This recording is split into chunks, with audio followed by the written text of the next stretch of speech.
Target ng Bureau of Corrections sa palakasin ang penal at correctional system sa bansa sa pamamagitan ng pakikipagtulungan at pagpapalakas ng ugnayan sa mga bansa sa ASEAN region. Si Rachel Ganancial ng PIA sa Balitang Pambansa. Layo ng Bureau of Corrections o BUCOR na mapalakas ang prison exchange process at mabuo ang camaraderie sa paghawak ng penal at correctional systems, katuwang iba pang bansa sa Timog Silangang Asya. Ito ang naging pahayag ni BUCOR Director General Gregorio Catapang Jr. sa nagdaang ikalawang ASEAN Regional Correctional Conference o ARCC na ginanap sa Pilipinas sa lungsod ng Puerto Princesa.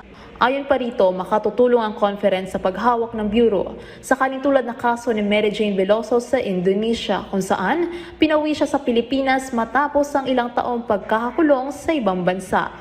Ang ikalawang ARCC ay nilahukan ng mga bansa sa rehiyon kabilang Thailand, Indonesia, Singapore, Brunei Darussalam, Cambodia, Vietnam, Laos, Malaysia, Timor-Leste at Myanmar. Dumalo rin ang mga international organization at mga eksperto sa jail at prison.